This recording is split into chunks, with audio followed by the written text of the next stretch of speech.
Today, we're going to address Nvidia GPU prices as well as some AMD. I think we finally reached the level where the prices are permanently going to be this high. Let's talk about which GPUs are affected the most and what you should know. And if you're building a computer and need a Windows CD key, remember to check out today's video sponsor, VIP-CDKdeals.com. I've used them on countless builds without any issues at all. And of course, the nice thing is they're going to translate directly to Windows 11. Even if you have Windows 10 now, you're not ready to upgrade. In the future, you'll be able to just upgrade and it's going to be active. You'll get rid of that annoying watermark.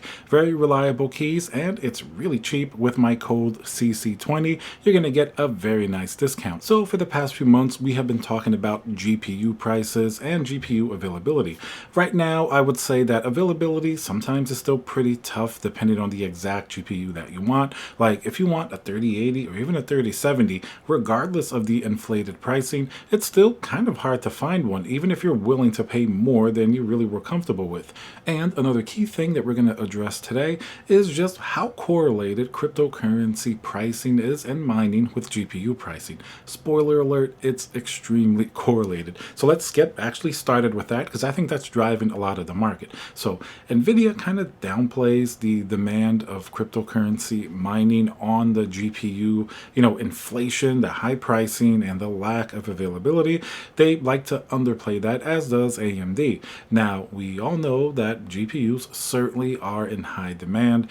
Usually when a GPU launches, you'll have that initial period like you would have with the 1080 Ti way back in the day, where a lot of enthusiasts want to buy it. It's sold out for a period of time. The big difference now is that GPUs have been perpetually sold out for the regular consumer, and if you really want one, you're going to have to get lucky on one of these drops or pay a scalper in order to get it secondhand. So what's really going on here? Is it really just extreme high gamer demand? I really don't think so. While that's certainly a factor, even the Steam survey shows that there are more concurrent players playing games on Steam now than there ever have been before. So certainly, it's no doubt that, especially during all the lockdowns and everything we experienced during the last, 1 or 2 years, a lot more people are playing games, and there's a lot more demand in general for GPUs and, for gaming, even for people doing content creation. A lot of people are switching their careers and maybe doing YouTube or other things like that. And there are chip shortages across multiple industries. Even cars have chip shortages. So definitely, that is also a factor. But in my opinion, cryptocurrency mining, and I have nothing wrong with mining. I've even talked about it, numerous times on the channel itself. We're talking about it objectively here, what it does to PC gaming in terms of the market. Not really putting any opinion on, a lot of people like to say, oh, it's bad, it's this. And, the people obviously that do it like it, think it's good. I'm not really basing any opinion here. I'm just saying objectively, cryptocurrency mining is that last major factor to drive up GPU pricing. Let's look at Exhibit A, GPU pricing, as well as sort of the ETH or Ethereum pricing. As soon as Ethereum goes down, which is the biggest mineable coin that GPUs are currently used for, there are various others as well, but Ethereum is generally the most profitable. As soon as that goes down, you can follow it on the graph. GPU availability and pricing also seem to magically follow the same curve. Now, it makes sense. If Ethereum is highly profitable, the mindset of a typical person, even a hobbyist Ethereum miner, they're going to think any GPU that they can get at a fairly reasonable price, they're going to buy, because it literally prints money. So it's something that's a perpetual cycle. There's really no way around it. It's like a perfect cycle. You buy a GPU, it pays for itself in a certain amount of time. And then the big difference comes when the price and profitability really have a large impact on the viewpoint of that person or that group of people that have been cryptocurrency mining. And that's when you see GPU prices take a large swing downwards instead of upwards. If it's no longer profitable after electricity for people to mine, they're not going to want to buy these GPUs in the same numbers. Some people still will, but in the same numbers, especially newer, cryptocurrency miners, they're certainly going to want to get out of doing it pretty quickly, because it's not going to make immediate sense unless they're the type that want to sort of hold for the long term. So I have no doubt that this really drastic increase in GPU pricing has been basically riding a wave of cryptocurrency mining and not just sort of the gamer demand. Let's talk about the gamer demand side now and the pricing of GPUs. Some of the GPUs that seem to have permanently gone up in price now, look at the RTX 3080. The 12 gigabyte version has been released. It's pretty much a 3080 with just 2 gigabytes of VRAM. Doesn't really have that big of a performance jump for most people, but the price jump is pretty massive. You go from a $699 MSRP of the Founders Edition to something now that's, even EVGA, that's the cheapest generally of the third-party AIB partners.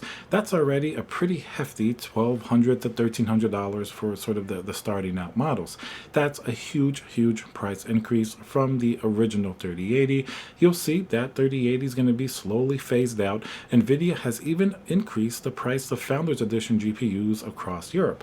I'm not sure if they're going to do it in the US or not.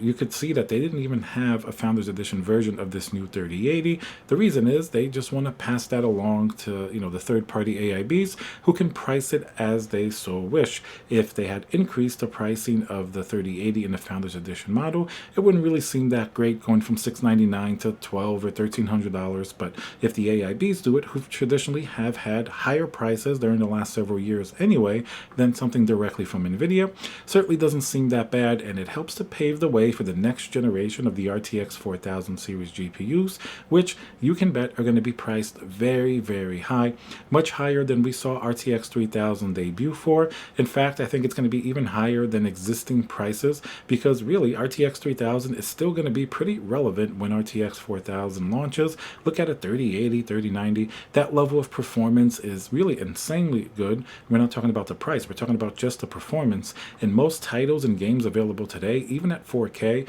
you get pretty stellar performance on a 3080 or a 3090. That's the high end today. Having a 4080 or 4090, I'm sure those are going to have, tremendously more performance in many cases. It still doesn't say that it makes sense, especially for their price, compared to what a 3080 and 3090 can do for even the hardcore gamer should be fine with 3090 for several years. That's typically the mindset of gamers. You buy a GPU, maybe even if you upgrade it once a year, that's not as drastic as maybe a cryptocurrency miner where you're literally upgrading every single day if you can find more of the same GPUs, because if you make a copy of that GPU, therefore it's going to make a copy of more money if Ethereum prices stay up or whatever coin is mineable. So GPU prices, regardless if it's strictly because of cryptocurrency mining or some of that gamer demand, which it is there, of course. I just think cryptocurrency mining is what really brings it above the edge and really to those higher price premiums, because once again, those are going to be the people mostly willing to pay over MSRP by a considerable amount to get something that they feel is going to pay itself off anyway, so it doesn't really matter if Ethereum prices are high. So that's really where we stand now. You can expect the 3090 Ti to also be very expensive, as well as all of the other GPUs that were released after the original, Founders Editions were released. So, the 3070 Ti is much more expensive than the 3070 was. You're going to be looking across the board that GPUs are just going to be more and more expensive, even going down to the entry level. Look at what's been happening with entry level GPUs from both AMD and Nvidia. AMD got a lot of flack recently for their 6500 GPU.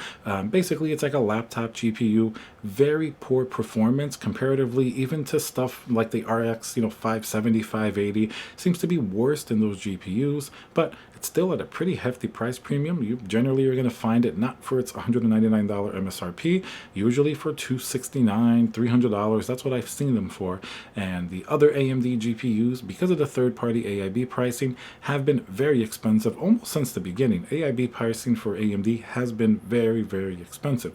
Now, the 6900 XT at $1,500, that seems to be the average price that a lot of them go for, even from online sellers. They seem to be more readily available in stock, but people still avoid them.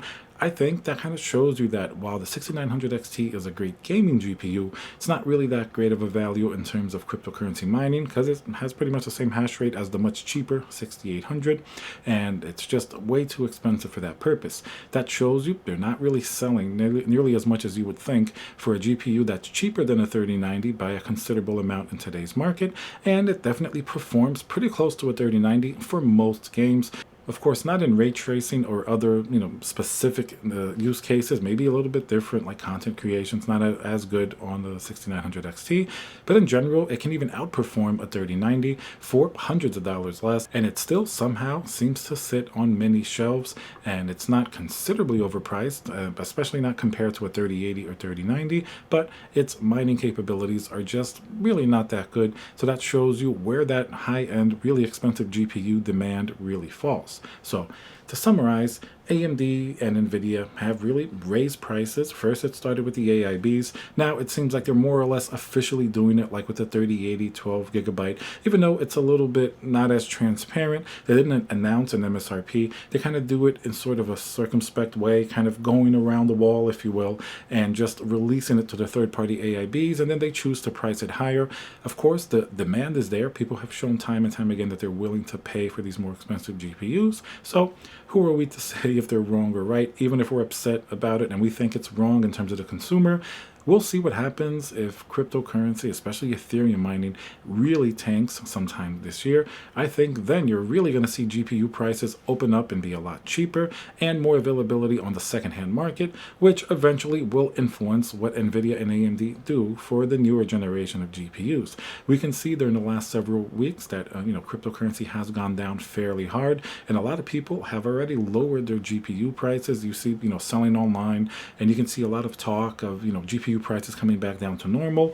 While I don't think that's happening yet, we do have little, tidbits of that happening now. We're going to need a much bigger sort of crypto event, like a lack of Ethereum mining or something like that, which is still highly profitable at this moment in time, even if the price is down. We're going to need a much bigger event for GPU prices to come down first for the consumer on the secondhand market, and then eventually for Nvidia to decide to reduce their pricing. All right, guys, so what do you think about the current market situation?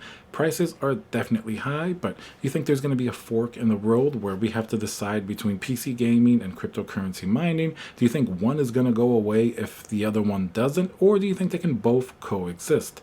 Remember to subscribe, write a comment below, and I'll see you guys on the next video.